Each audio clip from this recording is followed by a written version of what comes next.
حضرت عمر فاروق رضی اللہ تعالیٰ عنہ صحابہ نے مسجد نبوی میں بیٹھ کے میٹنگ کی. عمر کی تنخواہ بڑی تھوڑی ہے مال غنیمت میں سے. اب تو عمر کے پوتے بھی ہیں، نواسے بھی ہیں، رشتہ داریاں بھی ہیں، تعلق بڑھ گئے ہیں اور عمر فاروق بوڑھے بھی ہو گئے. میٹنگ ہوئی مسجد میں.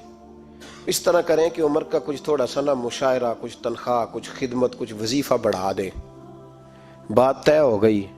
جب مکمل ہو گئی تو کہنے لگے یہ بتاؤ شیر سے بات کس نے کرنی ہے؟ ادھر جائے گا کون؟ پہلے اس کا نام تو بتاؤ. وہاں جائے گا کون؟ تو انہوں نے کہا یہ تو ہم نے سوچا ہی نہیں، بات تو بڑی تگڑی ہے. عمر سے کون بات کرے گا؟ یہاں جتنا مرضی تگڑا پیر ہو، آپ نذرانہ لے کے جائیں، مسئلہ ہی کوئی نہیں. کبھی کسی کو کہنا پڑا ہے؟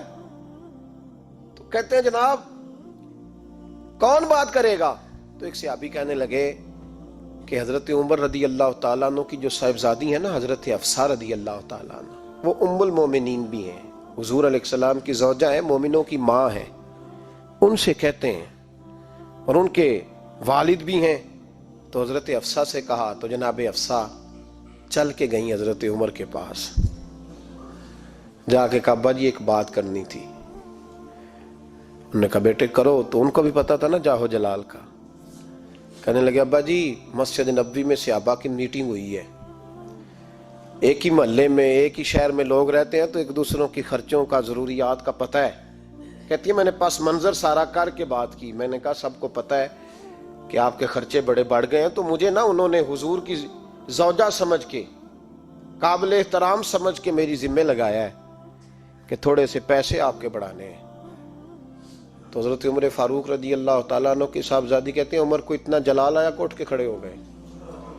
کہنے لگے حفصہ ان لوگوں کے نام بتا، میں انہیں دروں سے ماروں گا اور اس طرح ماروں گا کہ ان کی کمر پہ نشان پڑے، ان کی کمروں پہ نشان پڑے. اس انداز میں درے ماروں گا کہ مجھے زخم نظر آئے. کہا ابا جی اتنا جلال کس بات کا؟ سادی سی بات ہے.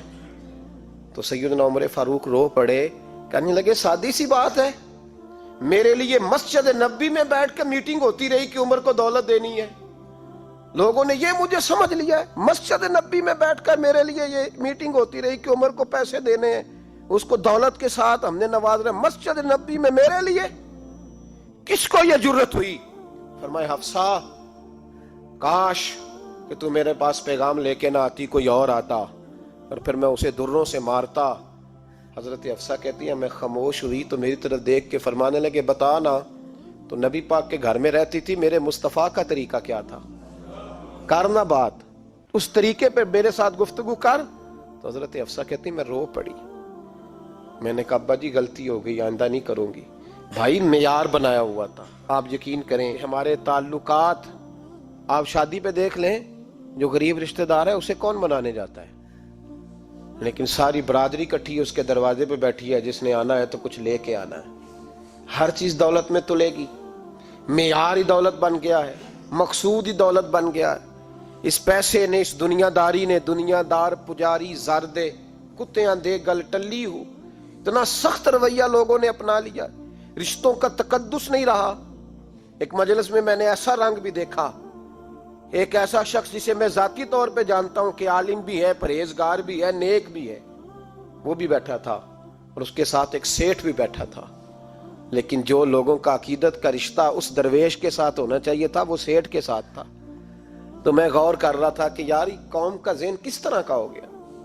صرف اس کے ہاتھ میں پیسے، صرف دولت مند ہے. اس آدمی کی درویشی بھی گئی، علم بھی گیا، تقوی بھی گیا، صرف پیسے نہیں ہے اس کے پاس تو وہ کونے میں لگا ہوا ہے اور اس سے لوگ بچ بچ کے سلام. اور میں کہا کرتا ہوں عقیدت کا پتہ چلتا ہی تب ہے جب اجتماع ہوتا ہے. اکیلے درویش بیٹھے ہیں تو سب جھک کے سلام لیتے ہیں، اور جب وہ 2 MNA کے بیچ، 3 MPA کے بیچ، 5-7 سیٹھوں کے بیچ بیٹھے گا پھر تیری عقیدت کا پتہ چلے گا. پھر پتہ چلے گا تیرا اللہ کے بندے سے رشتہ کس طرح کا ہے اور دولت کے بندے کے ساتھ رشتہ کس طرح کا. ہمارے رویوں کے اندر یہ فرق ہے کہ ہم اس وقت آدمی کو تولتے ہیں کہ اس کے پاس دولت کس طرح کی ہے. وقت کے امیر تھے حضرت عمر بن عبدالعزیز. توجہ ہے میری بات پر؟ حضرت عمر بن عبدالعزیز بادشاہ تھے. اب ہم لوگوں نے بھی بچوں کا بہانہ لگایا ہوا ہے نا، بس جی وہ میں چاہتا ہوں بچوں کا کچھ بن جائے، تو بچے بالغ ہو گئے ہیں تو کرانا رجسٹریاں ان کے نام، فارغ ہو جاؤ، آ جاؤ مسجد میں چھوڑو، لیکن پھر بھی کنجیاں دینے کو دل نہیں کرتا، پھر بھی بابا جی کی پیالیوں سے مرنے کے بعد پیسے نکلتے ہیں، پھر بھی ان کے تکیے کے بیچ سے بھی کچھ وہ نوٹ نکل آتے ہیں جو اب چلتے بھی نہیں، گزر گیا زمانہ، جو لگتے ہی نہیں، بزرگ ناراض نہ ہو جائیں، لیکن جو بات کر رہا ہوں بہرحال اس کے پیچھے کچھ پس منظر ہے، یہ بھی بہانہ ہے، بینک بیلنس اپنے نام، زمین جائیداد ساری اپنے نام، اور کمائی کس کے لیے کر رہا ہے؟ بچوں کے لیے، نام کس کا لے رہا ہے؟ بچوں کا۔ یہ کس طرح کا بچوں؟ بہانہ نہ لگاؤ، صاف کہو کہ اپنے لیے کما رہا ہوں، صاف کہو، کیوں بچوں کا نام لیتے ہو جب ہر چیز کی کنجی تو رکھی ہوئی ہے باندھ کے اپنے ساتھ۔ حضرت عمر بن عبدالعزیز بادشاہ تھے، آواز دی، گھر میں بیٹھے، بیٹی پانی کا پیالہ تو لاؤ، بیٹی خاموش ہو گئی، ساتھ والا کمرہ بیٹی کا، پھر آواز دی، بیٹے سن رہی ہو کہ ابا جی سن رہی ہوں، پانی کا پیالہ دینا، بیٹی خاموش ہو گئی، تیسری آواز دی تو زوجہ پانی لے کے آ گئی، میں کہا حضور پانی۔ حضرت عمر بن عبدالعزیز کو غصہ آیا، کہنے لگے بچے کس لیے ہیں، وہ خود کیوں نہیں آئی؟ اب اتنی نافرمان ہو گئی ہے کہ ایک پیالہ پانی کا باپ کو نہیں دے سکتی، کیوں نہیں آئی؟ تو زوجہ کہنے لگی چلیں درگزر کریں۔ اس نے کہا ابا کو نہیں بتانا، پی لے۔ کیوں نہیں بتانا؟ بتاؤ کیوں نہیں آئی؟ میں نے اس کو پکارا تھا، تمہیں پکارتا تو تم آتی، تمہیں بتانا پڑے گا۔ جب بات ذرا آگے بڑھی تو ماں تھی نا، بات بیٹی کی تھی، تو اماں رو پڑی، آنکھوں میں آنسو آئے۔ کہا کیوں روئی ہو؟ کہنے لگی بیٹی کا پجامہ پھٹ گیا، دوسرا ہے نہیں، اور آپ لے کے بھی نہیں دیتے، کمرے میں بیٹھ کے تو پجامہ سی رہی ہے، تو کہہ رہی تھی ابا کو بتانا نہ، انہیں تکلیف ہوگی، تو وہ اس کے پاس دوسرا ہوتا تو آ جاتی، ایک ہی تھا، تو اس لیے نہیں آئی۔ حضرت عمر بن عبدالعزیز اٹھے، سر سجدے میں رکھا، کہنے لگے یا اللہ تیرا شکر ہے، تو نے میرے بچوں کو بقدر ضرورت روزی عطا فرمائی ہے، یا اللہ تیرا شکر ہے۔ ایک روایت میں نے پڑھی، کلیجہ منہ کو آیا، مصطفیٰ کریم بیٹھے تھے، تو سیدہ عائشہ صدیقہ رضی اللہ تعالیٰ نے عرض کی یا رسول اللہ صلی اللہ علیہ وسلم، وہ دیکھیں سیدہ فاطمہ آ گئی ہیں، وہ دیکھیں بی بی صاحبہ بغیر بتائے آ گئیں۔ حضرت فاطمہ الزہرا آئی تو حضور نے فرمایا فاطمہ بغیر اطلاع کے؟ حضور چھوٹا سا کام تھا۔ کیسے آئی ہو؟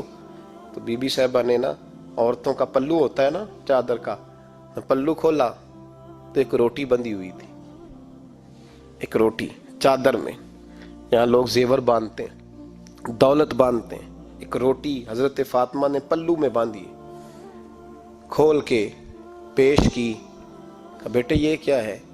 کہا ابا جی کئی دنوں سے گھر میں روٹی نہیں پکی تھی، آج علی کچھ جون لائے تھے، پیسے ہیں، چند روٹیاں بنی ہیں، تو بچوں نے تو کھا لی ہے، تو میرے سامنے بھی ایک روٹی آئی تھی، میں نے لقمہ توڑا ہے تو مجھے خیال آیا پتہ نہیں مصطفیٰ نے کھایا ہے کہ نہیں کھایا، پتہ نہیں حضور نے روٹی کھائی ہے کہ نہیں، میں لے کے حاضر ہو گئی ہوں، مہربانی فرمائیں۔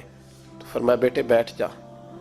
حضرت فاطمہ بھی بیٹھ گئی، سیدہ عائشہ کہتی ہیں حضور بھی بیٹھ گئے۔ فرمایا فاطمہ کتنے دنوں سے نہیں کھایا؟ عرض کی حضور 3 دن سے۔ فرمایا بیٹے میں نے 5 دن سے نہیں کھایا، آ جا۔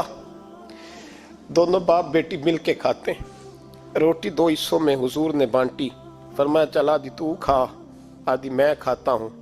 حضرت فاطمہ نے لقمہ توڑ کے منہ میں رکھا تو رو پڑی، حضور 5 دن سے نہیں کھائی۔ فرمایا بیٹے چپ کر، ہمارا دنیا سے کیا تعلق، ایک پل رہ گیا ہے، بس اللہ پھر جنت کی ساری نعمتیں عطا فرمائے، رونے والی بات ہی نہیں ہے اس میں، بس ہمارا کیا تعلق، ایک پل ہے، پھر مالک بڑا کچھ عطا کرے گا۔ او بھائی، جو کائنات کے مالک و مختار تھے، جو ابرو کا اشارہ کرے تو حضرت جبریل جنت کی نعمتیں لے کے آ جائیں، انہوں نے تو دنیا کی جانب توجہ ہی نہیں کی، ان کا تو خیال ہی نہیں آیا، دنیا ہی دنیا، دولت ہی دولت، ہر آدمی دولت کے ترازو میں تلنے لگا ہے، اب تو کلیجہ پھٹتا ہے۔